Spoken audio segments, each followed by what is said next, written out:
Mga kapatid, ngunit ang sangkalamitan ngayon at ang lupa sa pamamagitan ng gayon ding salita ay iniingatan talaga sa apoy na itinataan sa araw ng paghukom at ang paglipol sa mga taong masama. Verse 10, datapot darating ang araw ng Panginoon na gaya ng magnanakaw, na ang sangkalamitan sa araw na yan ay mapaparang kasabay ng malaking pugong, at ang mga bagay sa langit ay mapupugnaw sa matinding init, at ang lupa at ang mga gawang nasa lupa ay pawang mga susulok.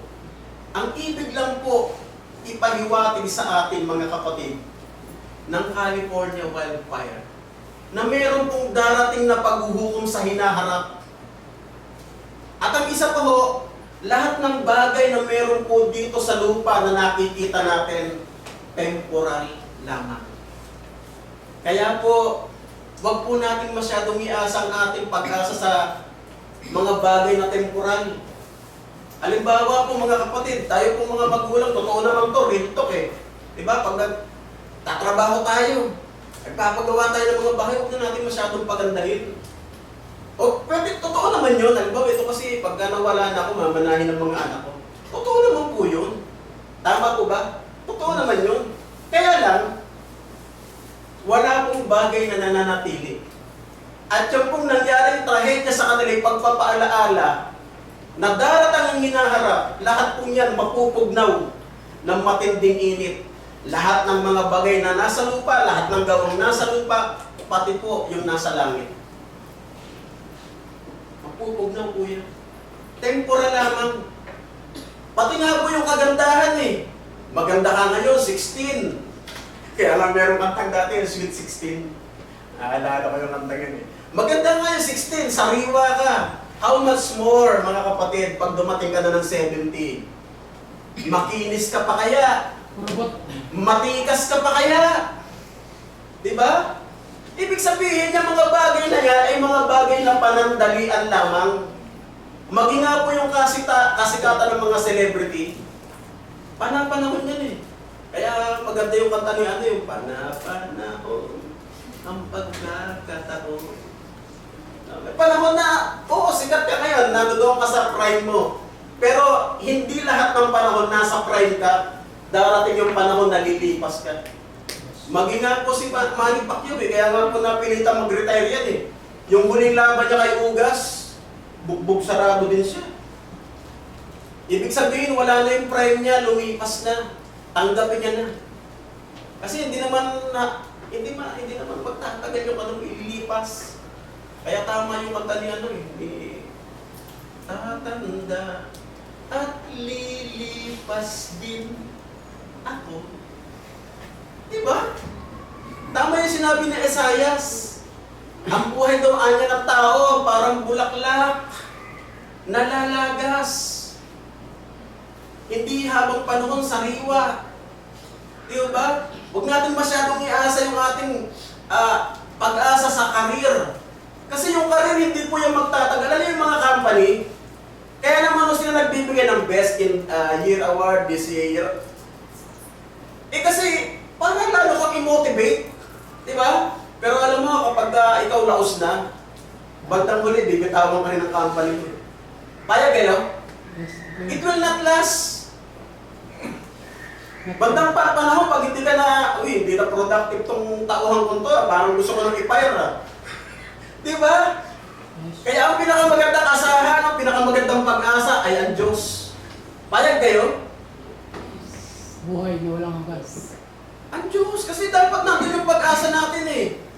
Andi dito yung pag-asa ko. Ang ganda ng trabaho ko, ang ganda ng karir ko.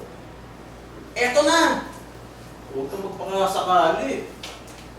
Lalo na sa mga katrabaho, meron pa naman tayong tinatawag na crab mentality.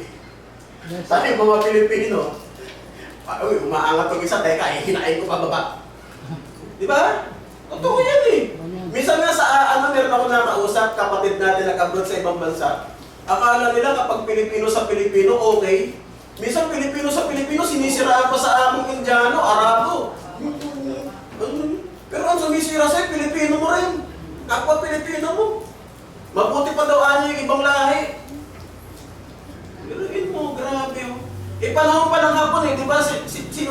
naglalagay ng bayong? Pilipino tago. Pilipino turo. Ano daw po nagtatama yung mga ligaya? O sino yung nagtuturo na yun sa mga Hapon? Pilipino rin, di ba? Yes. Oo. Kaya mo sabihin na yung ganda ng karir ko ngayon. Nagboom ako ngayon. Ako yung area manager. Huwag kang masyadong pumasa dyan. Panandalian lang yan. Hindi yan nananatili. Darating ang panahon, merong mas magaling na merong lilitaw kaysa sa'yo. At aalisin ka sa pwesto mo at ayun yung ilalagay. Diba? Ganun ang company. Kapag ka napapakinabangan ka, ikaw ang ilalagay sa limelight. Wow, ikaw yung nasa spotlight. Eh pagka naus ka na, oh, teka, palit na. Ganun ang company, pero ang Diyos iba. Kaya kung meron man tayo dapat ilagay yung pag-asa sa Diyos talaga. Mga kapatid, yun lang po ang isang napakagandang real talk talaga na nakikita kong mapupulot nating araw dito. Lahat ng bagay na nakikita natin, temporal lang po ito. Meron hong bagay na nananatili at doon po itinuturo ng Panginoong Hesus na doon dapat dumon yung pag-asa natin. Hindi dito. One of these days, aalis din tayo eh. Lilisan din tayo eh. Yun nga yung dapat paghandaan natin eh. Minsan kasi ang pinaghahandaan ng iba, teka, mag-aaral muna ako. Teka muna, pag-graduate, mag-aaral pa ako ulit. Parang wala patapos ang pag-aaral. Diba, akala mo yun, hindi. Meron pa ang gustong karir na ipupursue. Teka muna. Sigurado ka ba mamaya buhay ka pa? Sigurado ka ba bukas buhay ka pa? Diba? Uncertain eh. Yung mamaya lang, uncertain eh. Diba? So tuloy po natin yung pag-aaral na ito. Mismo ang Panginoon po, nagturo na huwag kang, bagamat ito totoo, real talk lang. Kasi di ba, gaya nga daw ng mga langgam, bago dumating yung tagulan, nag-iipon na. Totoo naman yun. Mag-ipon ka na mag-ipon. At yun din yung tinuturo ng mga magulang sa anak. Mag-ipon kasi pag dumating yung panahon ng pangangailangan, may dudukot. Pero, may pero yan eh. No? Mismo sa pagtuturo ng Panginoon, tinampunan nyo ha, in Matthew chapter 6, 19 to 21, basahin po natin yan ha. Huwag kayo magtipon ng kayamanan sa lupa. Alam nyo kahit na maglagay kayo sa bangko. Kasi number 1 po, lahat ng mga kayamanan, yung mga masasamang tao ang after nakawin yan. Payag kayo? Totoo, di ba? Minsan nga, real talk na naman to. Meron ako nakakausap eh. Alam mo, pag nag-abroad ka, palitan mo yung FB account mo. Bakit? Minsan yung mga kamag-anak mo, parang lintayan. Mabuti pa daw yung linta. Pagkakasipsip na ng dugo, bibitaw na. Yung hindi ka kinakausap, pag natuto ka na sa abroad, biglang magiging mabait sa'yo. Kumusta ka na? Mamaya-maya, pwede makautang.